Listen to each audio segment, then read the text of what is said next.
Hi, everybody. Welcome to the Open Tabs podcast. My name's Joe. I'm Billy.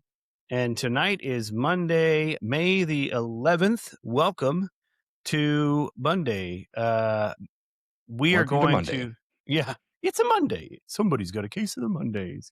Well, if you did have a case of the Mondays, hopefully this will cheer you up. I almost had a pretty bad case of the Mondays, Billy. Do you want to hear my story? Please. Okay, this has been on my mind today. Here's the thing you should know about renting a car anywhere in the United States and probably the world. You do need at least one document physically present to rent a car. Can you guess what that document is?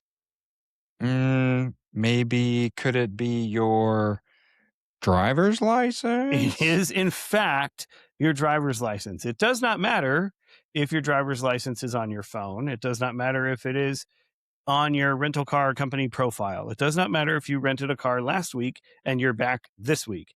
You have to have a driver's license to rent a rental car in this day and age, which makes sense, right? And so many folks, I think, have gotten used to being able to show a picture on their phone of a driver's license and skating by with it, even at traffic stops. Yeah. But, yeah. But not so much on a rental car. And I get it, man. They're handing you a $50,000 asset in their fleet. They need to make sure that you are who you say you are, that you are an upstanding individual who hasn't had any reason to get their license suspended, so on and so forth. So today, I decided I'm traveling this week. I needed to be downtown. I really, really, really like National Rental Car. It is my favorite. The problem with National is it's only available at airports. I don't really have them in cities. And so I typically will rent from Enterprise. Again, this is not sponsored. This is my own personal experience, but I enjoy National. Over the last couple of years, I've enjoyed it a little less because I've been like to Vegas and LAX and some of the other airports where I've tried to pick up a car from National, and I haven't been super impressed with the selection in their Emerald aisle. Or in my case, their executive aisle. I'm an executive aisle member. Yeah. I haven't been super impressed. In fact, the last time I went to LAX, I went to get a car out of the executive aisle, and it was a Nissan Altima without anything. It was just an Altima. And I was like, What executive? Sorry, Nissan. What executive is driving an Altima? Right. Not even a Maxima. Like, give me a Maxima Yeah. or some leather interior. But no, this was straight up Nissan Altima base model, which, again, a base model of anything these days is pretty nice. But still, it was not an executive aisle level car. So today I decided, okay, I'm going to try out Atlanta. I've heard good things about it. I got an Uber from my house to the airport to take me up there so I could pick up my car. I had some stores I needed to visit south of Atlanta. And then I had to, And then I had to get to Savannah today. And I was really, really hoping, I had my heart set on getting a Jeep Gladiator. I love Jeep trucks. I love Jeeps. And none of the Nationals ever have them. Enterprise never has them anymore. Nobody ever has them. You're lucky to get a pickup truck or anything bigger, really, these days. But I walked into the National parking lot, and they had Jeeps, they had Jeep trucks, they had minivans, they had SUVs, they had cars, really nice cars. They had everything. In fact, they had Jeep trucks on the regular Emerald aisle, and they had like these upgraded Jeeps on the executive aisle. So I went over to the greeter and I said, "Hey, is it okay if I grab one of those Jeep trucks instead of something over here?" And she's like, "Of course it is. You can get whatever you want." So I go over, I get in my Jeep truck. I'm excited because I've never driven a Jeep truck before. I've been wanting to drive one. This is one of the things I really love about my day job, by the by, is that I get to rent a car and try different cars out. I think it's a really great perk. So I hop in this Jeep truck. I'm all set up. I always keep my bag, my computer bag, on the passenger seat. I open up my front pocket and I reach in to get my wallet. I always keep my wallet in the front pocket of my bag. Well, guess what? No wallet. I had no wallet. And you figured this out at the airport? As I'm driving the car to the gate, I have no wallet. Well, So okay. To from be your house fair, to the airport, yeah, this is a long drive. yeah, that's 60 miles away, basically. So I get to the gate, and I told the lady, I was like, "Hey, I just realized I don't have my wallet. My ID is in my profile. I do have my phone. My ID is on my phone." And she said, "Sweetie, I'm sorry, but there is no way we can let you rent a car without a physical copy of your ID." Mm. And I said, "There's nothing I can do." And she said, "Well, I will let you talk to my manager." Manager comes over, and he looks at me and he goes, "Man, I'm sorry, but there's really no way we can do this. The only thing I can think of is," he says, where are you from?" And I said, "Well, I'm from Georgia, actually. I didn't fly here. I just got dropped off." And he goes, "Okay, I have seen this done before. I will help you do it. I think that you can order a replacement ID online and they will send you a temporary copy via email." And I said, "Really?" And he said, "Yeah." And so I went and backed the car in. I left my stuff in it so they wouldn't take my Jeep. And this guy, the manager and also the greeter, they sat there and they helped me through the process of applying for a replacement ID, because you can do that through the Georgia Driver Services app. Which, by the Mm. by, let me just say, shout out to Georgia Department of Driver Services. Their online stuff is amazing, and they do not have the kind of lines that a standard Department of Motor Vehicles would have, because I think they do so much online. They've embraced online. And it saved my bacon today because I was able to pay $10, get a replacement ID ordered, and get my temporary ID printed. And then the manager was like, "Okay, once you have that PDF, just send it to us. We'll print it off for you so you're good to go." So I sent it to her, and then she printed it off, and I was on my merry little way out the door. And I just have to say, it's so nice when you get someone who is willing to go that extra mile, and help you out, because that would have been disastrous. That would have been another $65 Uber ride home. I probably wouldn't have been able to see the people that I needed to see in South Atlanta today. I would have just had to get on the road and go down. It would have been awful. And so these guys really came through. They saved my bacon. I was so thankful. And I wrote a nice email to the manager. I called National. I said, "I need a manager from that branch to reach out to me." And so someone did. I said, I need the biggest manager to know what has happened here today." And so um, I sent off an email just a little while ago after I got here to Savannah. And I got to tell you, man, that could have been a really terrible situation if not for the graciousness and the empathy that those folks had for me and helping me get on the road today. And I just got to say, man, that stuck with me. And it's like one of those things where, am I ever going to forget my ID again? Absolutely not. Do I think it might be worth it to spend money to Uber to National every week? And kind of, because it was such a good experience. Even though I got to say my local enterprise is great too, but I mean, just a wonderful experience, wonderful people. Such a huge blessing for me to have that experience today. So that was my open tab. Very excited because I got to drive a Jeep truck. And I'll tell you, I don't know how long it's been since you've driven a Jeep, and if you've driven one of the more modern, Jeeps. But dude, those things move now. It's not like it used to be. Yeah, And they were always known to be. I had a 94. They were always known to be, lovingly so, but kind of clunky and not decent on pickup and easy to yeah, roll over. All those things that they were known yeah. for. I mean, it did take me a second because I've had a couple too. It did take me a second to get back into the habit of, like, I can't hit a turn at 50, uh, or I'm going to know I hit a turn at 50. But the ride is smoother. It's quieter. It's not quiet like an Audi, but it's quieter. And dude, the get up and go. and the new Jeeps is pretty impressive. I was able to keep up. It used to be. I remember we would drive our Jeep on the freeway, and we would get to 80 sometimes. If we were going downhill for a very long period of time, we might break 80. Dude, this thing could break 80 without sweating, without even thinking about it.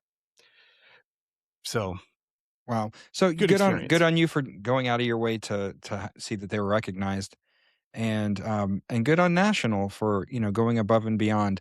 Uh, that this is unfortunately this is a dying breed. Just decent customer service in general. Hmm. And when we do experience it, it stands out even more. You know, like great customer service isn't just solving problems; it's showing people that they matter. I'm sounding Hmm. like an infomercial, but it's true.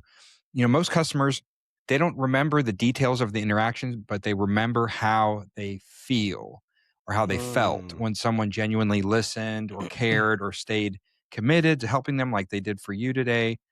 And especially now, like as we talk about AI and automation and indifference, the empathy and the reliability and the kind of going above and beyond stands out. And I see this less and less even from businesses that had a reputation for always Mm. being this way for many years. Even those Uh-huh. have degraded over time. And every conversation, it's a chance to build trust, and you can make someone's day, and you can remind people that they're still humans behind the screens, behind the apps, or whatever. And so that's it's good. It's good when we see those, and I like that it can shine, in whatever small way that we broadcast here, that it can shine. So that's pretty cool. Yeah, absolutely. So if you are ever renting a car from National at Atlanta Airport, just tell Doug and Charlie that the Open Tabs podcast sent you, because we don't get monetarily compensated yet, National. But man, they know how to run a ship up there, man. I was really impressed. Yeah, and All right, so the what? Atlanta for those who don't know, the Atlanta airport is the busiest airport in the world. That has been for many years in a row. That's right. And so, and all that entails, which also includes the rental car companies. And so Hmm. if they want to, if they want to survive, if they want to keep their head above water, they've got to uh, have these processes in place. And I imagine that you're not the first person that had that happen. So how are they going to handle folks that show up and go, "Oh no, I'm from Germany or I'm from Australia and I forgot this, I lost this, whatever," and to have somebody who can help them where they're at and get them on the road is pretty cool. So, Yeah, not sure if they can help them when they're in that situation, but yeah, I gotta say, just uh, really, really unexpected today. That could have gone a lot worse, and it would have been all my fault. And so for them to know that it was all on me and to still help me out and not just choose to push me aside, it felt good. It felt it's really good good. stuff. I like that. I'm glad you All shared right, that. what's going on with you, Billy? So, continuing the saga of side hustles and all these things, driving Uber has continued to go meow for me. And Mm-hmm. I don't have any solid reason, but my guess is largely because of Waymo and the driverless cars, and we've talked about that in the past. So, is it completely dead? Not necessarily, but it's not where it needs to be for me to have a side hustling. And so, I've been brainstorming. What are some other avenues? And it doesn't have to be one; it can be multiple. But it makes such a difference, one way or the other, to have that extra coming in. It makes such a difference to be able to breathe a little easier throughout the month financially.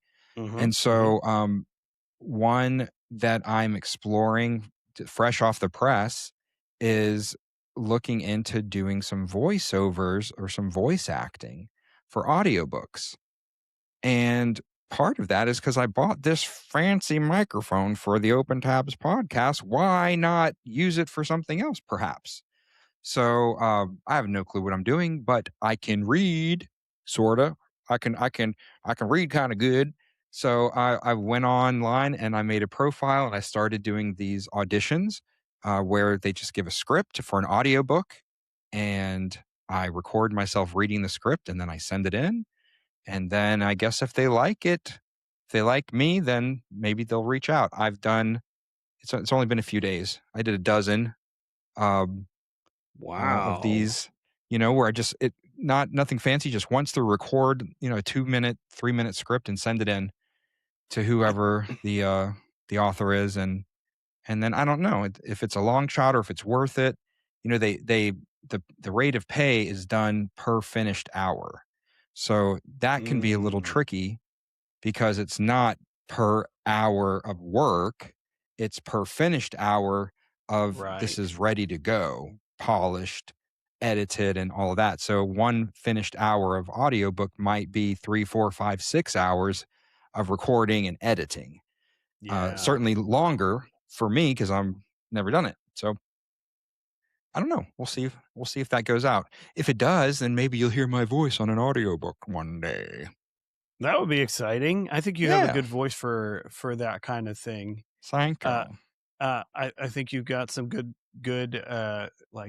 secondary voices, which I think is useful when you're doing dialogue in an audiobook.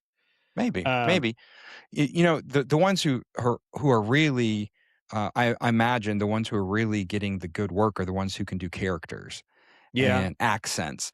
And maybe here's the thing, maybe I could do an accent or a character for 5 minutes right now, but can I do it consistently next week, the week after, because you can't listen to chapter two's accent and then chapter 10's accent and have it sound different. It's got to sound like the same character. So you got to really nail the accent or the character's voice in order to do that. So I'm not applying for any of those with multiple characters and all that right now, but I've done a little bit for in my day job. I've done the voiceovers that we used to outsource for our training software, which that's not so big of a deal. Like, what are you going to do? Go to some other training software? It's ours. It's our software. You're going to listen to whatever it sounds like. And even the automated voice when you call our 800 number. So when people are getting mad, I pressed the button and I'm not getting where I'm supposed to. They're getting mad at my voice. Wow. I didn't know you'd done a phone tree. That's next level, Yeah, man. I'm telling you. And I have the option in the software to do this is before AI, but an AI style voice, male, female, old, young, whatever. And I said, I'm going to make it myself. So That's that's the voice that folks get when they call our 800 number and then get lost in the it. tree. It But kind of makes me want to call your 800 number you, just so I you, can hear you your voice. please do, please do. I will I charge a nominal fee. yeah, there you go. I have a similar experience to your experience. I've done voiceover work for training videos. I've done some voiceover work for marketing videos. I did actually land a voiceover for a textbook. Okay, That was a terrible idea. Should like not have like a textbook applied. for school or for Yeah, university or so it was a textbook for a class on planning and zoning, like a okay. college course on planning and zoning. Dude, I got through 2 pages and I was like, "No, I can't do this." First of all, I Why don't the know what these wording? words are. Okay, fair enough. Secondly, this is really boring, and I don't know that I wanna Okay, lend my voice to material quite like this. It was interesting, but imagine just reading, like, your science book from ninth grade out loud. It was, yikes. so it Yeah, was not ideal. I've so far at least I've chosen like self-help books that are more Mm, inspirational. There's one that was a spiritual book, a couple that were, entrepreneurial type of thing. So it's nothing with characters and nothing dry either, mhm. interesting enough. So, and it's, again, it's not something to make a huge, windfall on, but if I could do that here and there, that would be cool. A couple other things. So again, continuing on the saga with Facebook Marketplace, I sold most of the big things that I Mhm. had to sell of my own. But um, a couple variations of that, I thought, and I don't know if people even do this or if I would want to, but here's the ideas anyhow.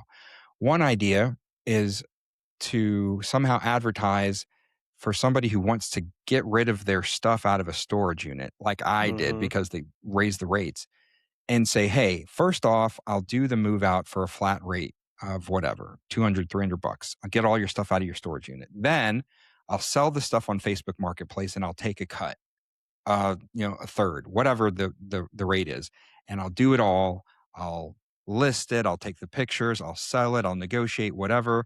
I'll take my cut, and then whatever's left over after that, whatever we agree upon, donate it or throw it away or even charge something extra to kind of organize it and give it back in a more organized fashion. I don't know. Um, that could be something because I'm in a good location for Facebook Marketplace, and other than getting scammed on those AirPods, it's been pretty all right. So that was one idea. There's Um, guys that do this where they go buy derelict storage units. So they mhm, go to an auction and they try to figure out what's in there. There's TV shows dedicated to this. I like your approach though, because it's kind of like hitting hitting that like I don't really want to deal with that. I want to help people deal with their crap. And then, hey, you pay me $200, I'll get it all cleared out for you because you need to get it out of mhm, here. If you want to keep stuff, you're going to meet me there. You're going to keep what you're going to keep. I will take whatever you don't want and I will haul it off for you. And that's worth, I would think that that would be worth some money to some people. sure. And then you don't need to worry about paying them any consignment fees. You just take what they don't want, load it in your car, and then you get to decide this is saleable, this is not saleable. Yep. I'll tell you what's crazy is the stuff that ends up in Goodwill Yes. uh, is unbelievable to me, Billy. And this is where I think it could be a gold mine. I bought a sport coat at Goodwill for $10. And it's hard to buy a sport coat, but it fits really well. It's like the perfect size for me. So the dude that had it before obviously was my size or my make, my build. Um, I went and looked up the tag inside the sport coat. The sport coats from this company go for like between $900 and $1,700. Gee whiz. And I was like, I remember I wonder how much these suits are. And I looked it up. I like looked them up and I clicked on it on Google. And I'm standing in the room and people are like watching TV are going to go, oh my gosh, like that really Yeah, yeah, loud. yeah. And they're like, what? And I was like, my jacket's worth $1,700. Now I don't know, probably not. It was probably one of the I don't know what it was, but I was just I couldn't believe it. I was so Yeah. floored. And And so and there's this is probably some common. gold. Yeah. You have, especially if you go to the nicer neighborhoods, you might have estate sales, that type of thing, and and there are people who do this who are really good at it, who can recognize a vintage, whatever, a name brand, whatever, and then take the time to sift through it and find the ones that are good. And there's even apps now that use AI. You can go down the aisle in the Goodwill and just take pictures of the items and it'll tell you right then, it'll say, this is what it's worth. This is what it's selling for. You can just go down the aisle, no Mm, guesswork. So there's all kind of cool stuff like that. Um, but you always have to figure out like how much time am I willing to put into this, and do I have the space, and what if I'm wrong, and all those things that kind of come along with it. I remember when my stepdad some years ago now, finally as a widower was moving out of his house and downsize. I mean, really downsizing for the first time in his adult life, and then moving into just a rented bedroom. He had a house. It wasn't a huge house, but it was full of stuff. mm-hmm. And he just said, I don't want to deal with this. There's memories attached to all of these things from my late wife. And he just had the thrift store come and take everything. And Oh, there was, I mean, and I didn't have the chance to go and look through any of it. I wish I did. I would have pulled some things here and there, but they just took it all. And he didn't take a penny, and there was who wow. knows what all, like collectibles and who knows. Right, So right. those kind of things, when folks are just like, I'm done, I don't want to touch it, I don't want to deal with it, somebody else deal with it for me. There's gold in them there mountains. Yeah, that's right. So, to our listeners and subscribers, if you have a good side hustle idea for Billy, please let us know. He's Yes, open to side please. hustles. I like the idea of a digital deliverable or like a soft copy deliverable Hmm. myself, because then you're not trying to figure out what to do with things. But yeah, there's stuff out there. if anybody needs that, or he's also just a fantastic podcast host. But he does that with me, so you can't have him for that. Everything's for sale, my dad used to say. Yeah. Everything's It really. just depends on That's the what he said. price. He said everything's for sale. So, but there's got to be different ways to earn some extra on the side here and there, and so we continue to look into it and see what shakes out. So, Absolutely. Are you ready yeah, to hear a word from our sponsor? we have a sponsor. We What the always have a heck? sponsor. This is ridiculous. We're going to be rich. I thought we had done this sponsor already, but I think we never did. I hinted at him. Finally got it together, got the contract together. Tonight's episode is brought to you by Reply All, the email feature that turns one innocent question into a full-scale corporate incident. You meant to respond to Steve, and now Karen from HR, 3 vice presidents, and an intern in Omaha. Somehow a guy named Troy Contractor. They all know that the quarterly rollout felt kind of weird. With Reply All, every typo becomes a leadership statement, every joke becomes discoverable in litigation, and every thanks generates 47 additional emails saying, thanks, everyone, appreciate it, removing myself from this thread. Please remove me from this thread.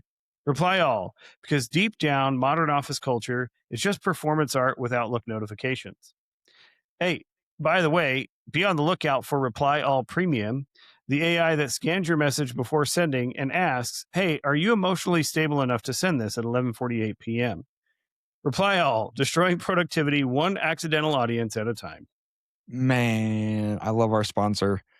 Yeah. This used to be much bigger of an issue. I feel like Microsoft Outlook in particular has designed little things to get around these type of things. But we probably all know that one person. I'm thinking of one person who's a current coworker who just loves that Reply All. And is Loves probably it. if like 50 plus age wise. Our age, but gosh, Okay. we're getting closer. But no, like he'll create the initial thing that has everybody on it, and say something that the majority don't need to know, don't care about, just to like, ooh, I'm going to toot my horn, and then it's reply all. Even when someone says thanks, it's like, you're welcome. They, click just reply. You can say you're welcome to just them. Click just reply just to them. You don't. But we love our sponsors. Thank you for that. And we, Good yeah, grief. absolutely. Thank you, Reply All. You are not the bane of my existence, but you're pretty darn close. Appreciate your sponsorship. All right. Well, we have. Do we have another segment tonight? We have another segment. This is a fun little activity. This is a segment called "Would You Survive?" Insert dramatical music. I probably could have thought that ahead of time and done it. No, just do it in live. post. It's fine. So, would you survive? And this is a really simple, straightforward segment. So, basically, we're going to go through some scenarios, Okay. and we're going to see, would you survive? And we'll talk about any of them that are kind of interesting. So, let's start off with some from technology and modern life. Joe, could you survive 1 week using only Internet Explorer in 2004? Like today? Let's see. Go back to 2004. No, yeah, I think I could, because that was pretty much the only option. They had Netscape, right? But Yeah, what did we Exploder have in was really the 2004? only. We had Netscape Navigator. Yep. We had Exploder, Internet Exploder. And I'm sure there was something like, else that nobody used, but those are the two that I can think of. I I'm wonder sure if Lotus had something. wonder if it's saying using the version of Internet Explorer from 2004 today. Maybe that's what it's saying. Yeah, I don't so know. that, it would be better than using Microsoft Edge. Gosh, ain't that the truth? Good Lord. That's Good Lord. for our techies out there. If you're still using Microsoft Edge, just stop. Download Chrome. Which on a side note, speaking of browsers, ChatGPT has their own browser now, but it's only working on Apple products. Really? Yeah, there's no, I forget what it's called. Their new internet browser does not work on It's only working on Apple on I Macs. did not even know they had one. Yeah. You know, it's interesting because there's so many now for that kind of. Here it is, Atlas. a- ChatGPT Atlas. oh, I think I heard of that Download actually. today, try it today, available on Mac. Bring ChatGPT with you across the web, blah, blah, blah. Not available for me. I don't care. I don't Well, I care. could try it and report back. I bet it's really great. Yeah, but see I if bet it's it's great, probably the best thing I don't since want to hear sliced it. bread. I don't want to hear it because I don't want to deal with Mac. Could you survive a month with no copy and paste? Oh no, no, heck no. I would chop off my hand before I would not have copy and paste in any part of my life. I mean, I re- I remember this is so many years ago now. My mother kept asking me, who was not tech savvy at all, to teach her what copy and paste was. And she didn't even know what it was. She just kept hearing about it and that she didn't know how to do it. And so I remember going over and showing her. And she was just the happiest. I'm just going to copy and paste everything. Copy, paste, copy, paste. She was so happy. Like, how did you survive? okay, Without knowing that. okay. So this is a good question for you, IT person. How much does it like really frustrate you when you see someone right click copy and right click paste?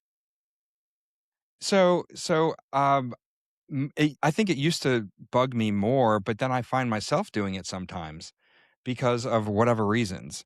Um, I think I've got too many things going on, and whatever gets the job done sooner or faster, and it's not always necessarily the keyboard. Yeah. Sometimes I don't know. I Um, could see that like if you're like not if you're like your keyboard is somewhere or you're well, not maybe using. I'm on my tablet, and Yeah, yeah. the Bluetooth attachable keyboard is dead, and I have my Bluetooth mouse, but I've got to hold Yeah. down on the screen. Seems like a So fringe case.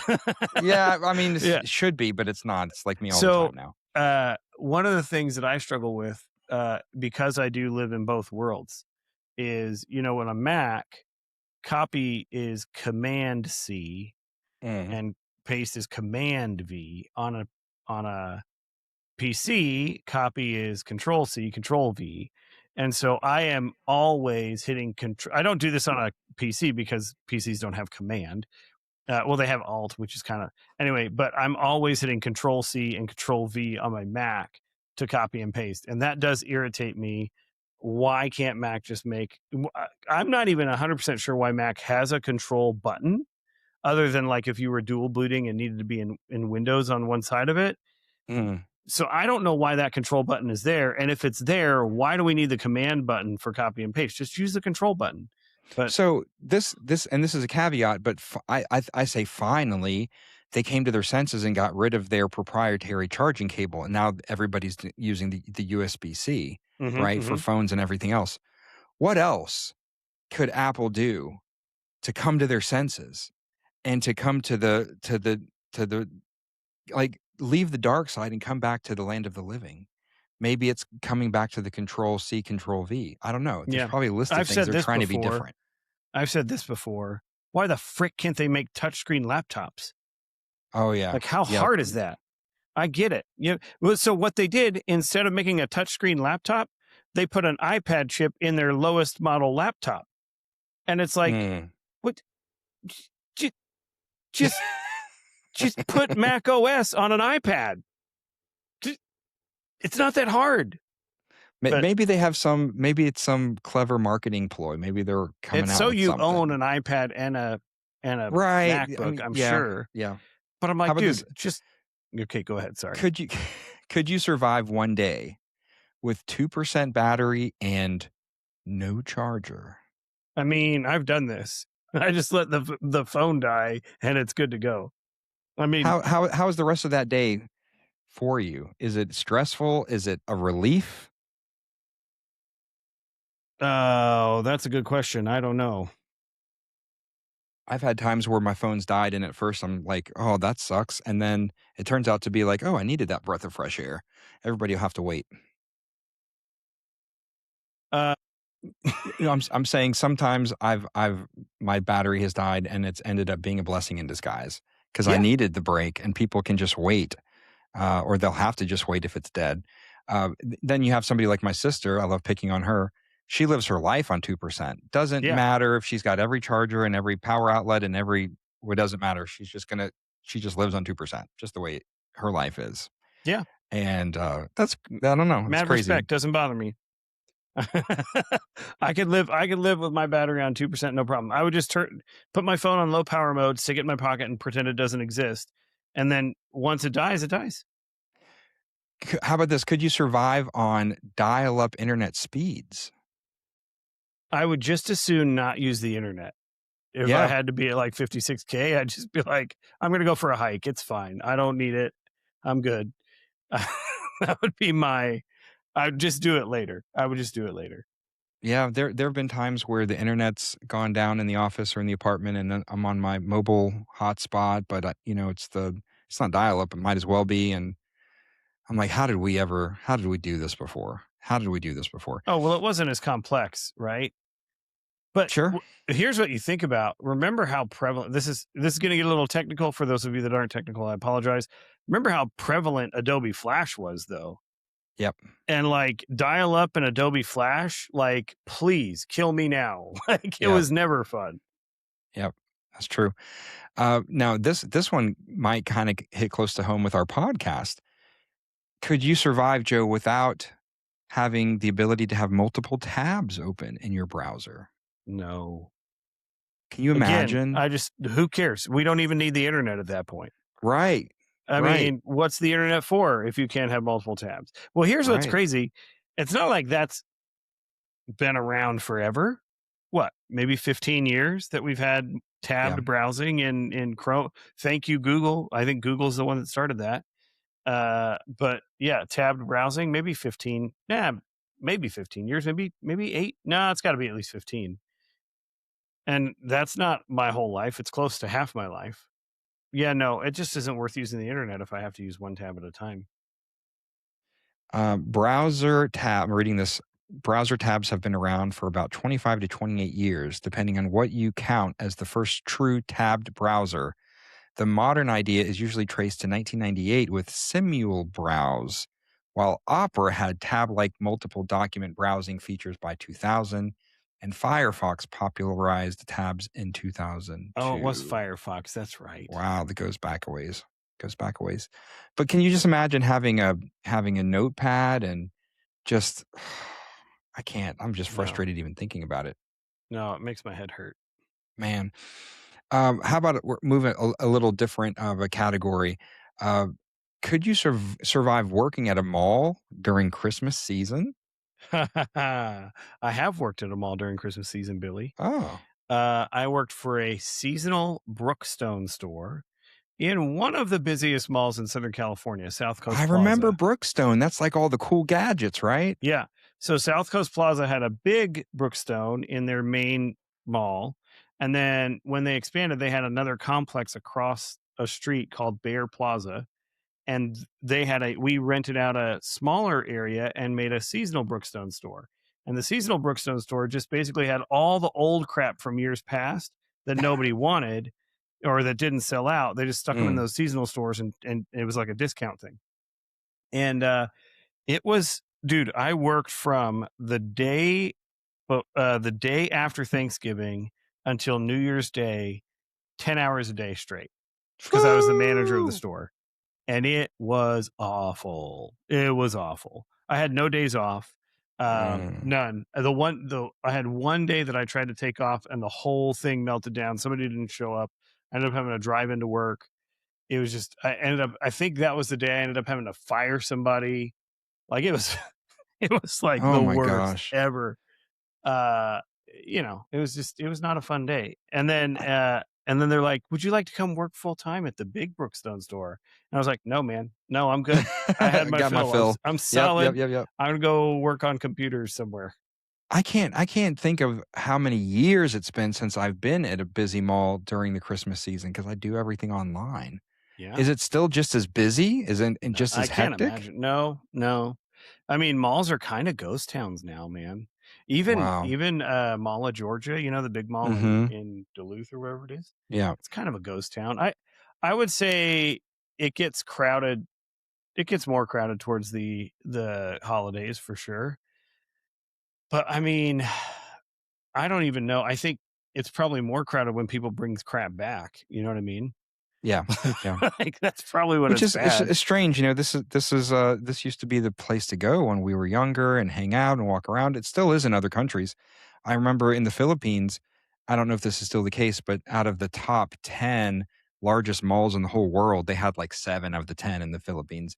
They're Mm. just like multiple stories and you could spend all day walking and just like malls like that we know here, but just bigger and brighter and it was a place to go. It was a place to go and hang out with your friends. I remember spending many a days, afternoons at Gwinnett Place Mall with you, Billy. We Yeah. used to do that in high school. That was fun. We'd go over there and hang out and get Chinese food and walk around, and you didn't have to Oh, buy yeah. anything. You just hung out. Sure. Yeah. It I was still good to this times. day I love walking into a mall like you that transition between like mall and food court, Mhm. like where you've got the clean, like kind of almost dry cleaned clothes smell of the mall, and then you turn the corner and it's like every food you can imagine.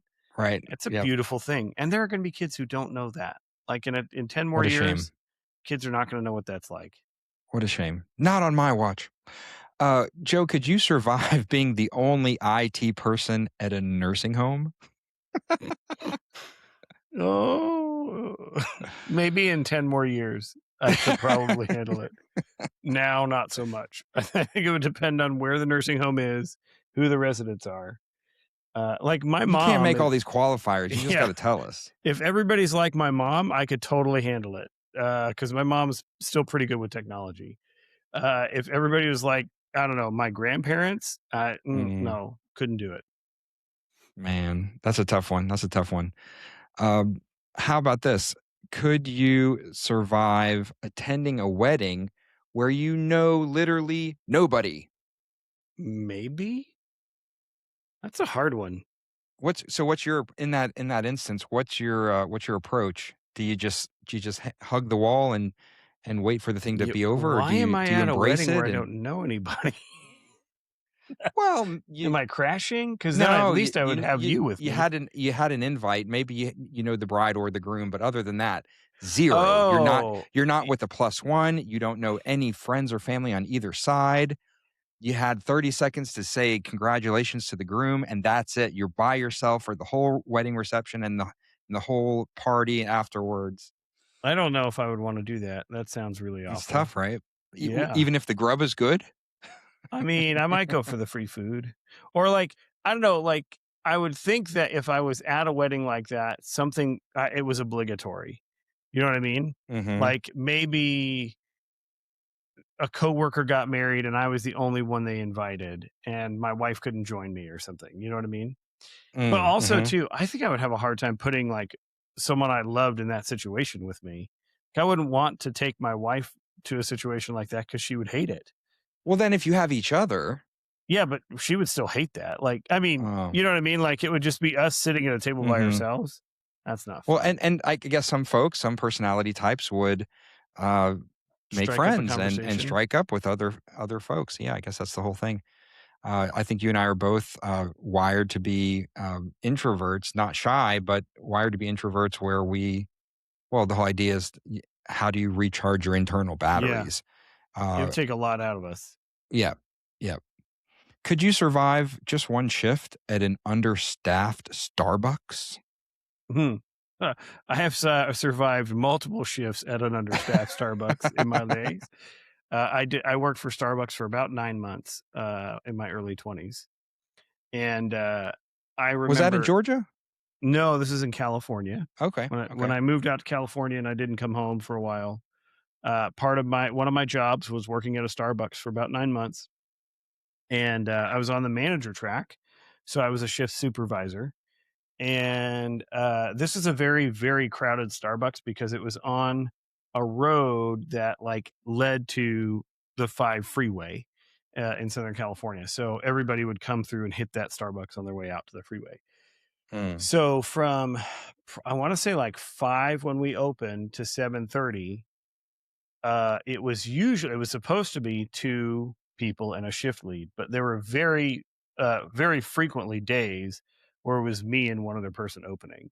And so from 5 to 6:30, you don't have a ton of people, but you could get that line to the door with just 2 people making coffees. Uh, yeah, it could be rough. That's tough. That's Yeah. tough.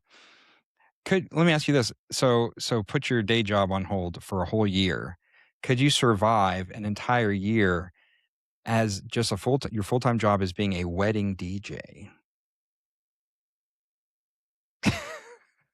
And you got to think you're playing the same songs, doing the same stuff, the same drama, just a wedding DJ. That's your job for a year. I mean, does it pay what I make now? I don't know. Sure. I don't know. That's tough. Maybe. Yeah, I have DJ'd a couple of weddings, uh, and I think what was fun about it was the fact that it was not my job. It was something I just did for a friend so they didn't have to pay for a DJ. If it were my job, I think I'd probably hate that. And I can see the difference there too, because if you're first of all, if you're being hired, you don't know anybody. You're probably getting hired by like the father of the bride, who whatever the money is probably like doing it. I'm making generalizations, but is probably not real happy about this. Another thing I had to shell out money for, and you're going to have to.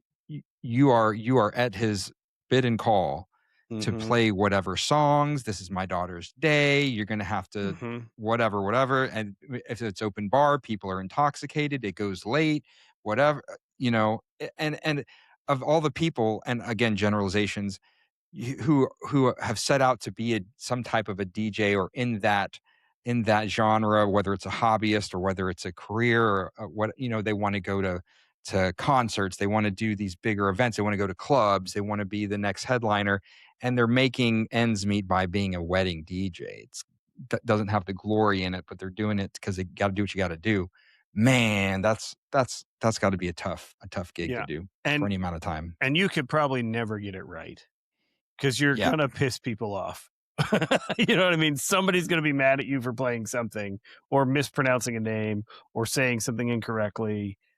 It's just there's too much because it's the most important day of somebody's life, and one mistake you make could be the thing that makes it awful, you know? right, So it's right. like, "Oh, you played, y I gave you a list of songs, and then you picked this song, and that was the song that I had with my last boyfriend," or something like that, and you ruined my night. And you're like, "Well, you gave me 6 songs, and I assumed you wanted music for longer, so I had to pick other songs," you know? Yeah, So yeah. I can imagine And it would this be rough. this comes into this brings to mind.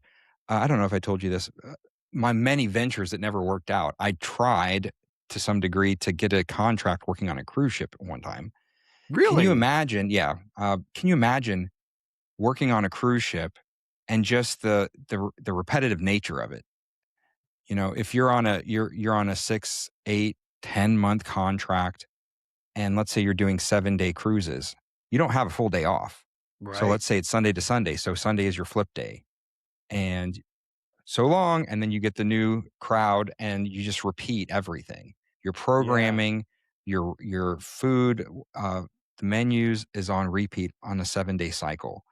And so imagine running karaoke or running any of these game shows. Oh, and you haven't. I don't want to give too much away because you have not gone on a cruise yet, Joe. I've No, been no, on I've been many. on one. Oh, you have? I've Okay, been okay. on I one in thought a you have. long time. Now, so Okay. let me ask you, because now this is very interesting. What were you trying to get a contract doing on said cruise? Okay. So, story time, boys and girls, story time. So, I was on a particular cruise line, and I actually went on this particular cruise. I was by myself. I've done that many times. I've gone by myself overseas on a cruise, whatever. Not because I don't have friends, but you got to do what you got to do. And I got the cruise director on this ship kind of off where he had some time and I wasn't bothering him. And it was at the end of a thing where there was some extra time. And I had the opportunity to talk to him for 10 or 15 minutes about his time as a cruise director. And so for anyone who hasn't been on a cruise director is the person who makes the sometimes annoying announcements on the loudspeaker throughout the ship. But they're supposed to be fun. It's supposed to tell everybody, hey, everyone, in 15 minutes, we're having an art auction on the such and such deck. And don't forget, you can go to the gift shop and put your name in the hat for a chance to win, blah, blah. And so they make these announcements throughout the cruise to keep people informed and to get people excited. And then they introduce different events. Maybe there's a play, or maybe there is a comedy show, and so the cruise director will be the MC that comes up and introduce. So you see that you get to know the cruise director throughout the week, and they make appearances, and that's it. Well, and I thought I could do that. In fact, I've had some cruise directors on cruises that were not very good, and of course, just like a lot of other things, if you ever see a bad stand-up comedian, one of the thoughts is, well, I could do better than that. So I thought I could do better than that. So I'm talking to this one guy, and he had done this for some number of years. And so it turns out, at least on this cruise line, that in the pecking order, and we're talking cruise ships that are huge, right? We're Hmm. talking Hmm. a couple of thousand people that are just on staff, and maybe 4,000 passengers. In the pecking order, he was number 4 on the entire ship. So you had like Really? the captain, and then the first mate or Officer. whatever Yeah. officer, and then maybe the first engineer, whatever. He was number 4. And I never Wow. would have thought that in the pecking order. And one thing is that if you do see the captain walking around, they're dressed to the nines in their outfit, their uniform. And the cruise director, by the nature of it, is just wearing shorts and a Hawaiian shirt, but 4th in the pecking order. And so he was one of only 3 other people that had a cabin to himself. So everybody else, Oh. even these people who are director level, had to share a cabin or had to share a bathroom. And so he had his own cabin. He had his own big screen TV, had his own bathtub. Like a bathtub on a cruise ship for staff is unheard Wow. of. And so he was quite high up, but he's a director over multiple departments. If you think of it like a business, if you think of it like a Hmm. corporation, he's really quite high up. So anything with audiovisual, anything with performing arts, they all reported actually to the cruise director. So he wasn't just the voice on the microphone. But this Uh-huh. particular guy, he was from Scotland, and at the time when he applied, he was homeless. He was homeless in Scotland, and Whoa. somehow got some connection to apply to apply as a cruise director, because he had a great personality, to a cruise line that was out of Florida. He'd never been to America, and he had a few phone Wow. interviews. And there, fast forward 8 years, he's been a cruise director for 8 years on this cruise line, and he was getting ready to quit because he finally got married and was getting out of it. But um, I thought, man, that would be cool. But some of the things that kind of made me pause is I asked him. I said, "Can you ever have a bad day?" And he said, "No." And that's tough. Yeah. And part of it is, with being that cruise director, for him, he had 6-month contracts, and they vary. So he would have a 6-month contract, 6 months working, and then 6 weeks off, 6 months working, 6 weeks off. But there's not a full day that he was off. He'd have a half day or a few hours where he was off, but he never even had a full 24-hour cycle in that 6-month contract where he's off. Right. So that means you're always on. You're Hmm. always on. You can't get away. You can't have a bad day. You got to grin and bear it. Every everybody who's paying to be on that ship is that's their vacation. Maybe they saved up all year to be there, and they Right. don't want to see you having a bad day. It's like going to Disneyland. You can't have a bad day. And so, and he was kind of transparent a little bit about that and how that has been tough. And I'm like, I don't know if I could survive. If I could do it for a 6-month contract and just do it, but could that be a thing I did for, it's not, I don't think it was in my DNA. Yeah. Yeah, I'd imagine, and imagine, like, I remember early on in my, my early 20s, when I was a youth pastor. I remember working to the point where I made myself so sick that I started running a fever, and I had to be in Hmm. bed, and I like missed I was directing. I was a youth pastor, I was a worship leader, and I was directing a play, our I think it was our Christmas play. And I was sitting there at rehearsal, and I was like, guys, I don't know if I don't know what's wrong with me. There's something wrong with me. And Mm. I proceeded to go home and get in bed, and I did not get out of bed for 5 days.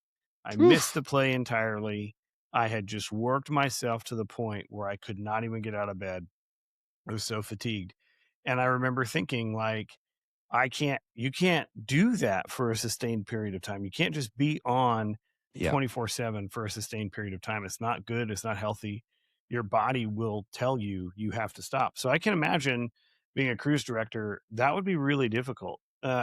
Just in any of those things, just like, Any of it- the jobs on a cruise ship would yeah, fall into that line, you yeah, know? because you have to be happy the whole time, Yep. or people And can't see you not being happy. that's right. And eh, there are so many jobs on a cruise ship that people don't realize have multiple functions. Even if it's somebody who cleans your cabin, you can run into them at some odd hour of the day or night where they're in a different part of the ship cleaning and mopping some common area. Like they're Hmm. not even just there. And so, and in the States, it's rare. In fact, I think there's only one cruise line that has its flag as the United States, if I'm not mistaken, and it's one in Hawaii. But they intentionally have their flag from a country that has lax labor laws because they can't be profitable having the American labor law. So they hire largely from India and the Philippines and Ukraine, and then they just Hmm. work these folks to death. Hmm. And it's that's a whole nother conversation for another day. But I think it would have been cool for one contract for, and I follow a lot of, I'm still interested. I follow these guys on YouTube that work on cruise ships and have interesting stories to tell. And it's kind of like being a long distance truck driver. I've always wanted to do it for like 6 months for the Hmm. experience and then be done. Yeah, I think it would be fun if you were a comedian or a musician of some sort. I follow Hmm. a couple of folks that are like performers on cruise Yes. ships, and so that's a different. I mean, you still have to share a cabin with somebody, but you may only have like you may play 3 or 4 5-hour shifts throughout the cruise, and that's all you have to do. And the rest of the Yep. time, you can hang out, you can eat in the mess, you can read, whatever. That I think I would enjoy. That's kind of like being on a. It's like a Yep. cruise minus. You know what I mean? Where you're on a As cruise. a, as a musician, you get a lot of playtime more than any other gig.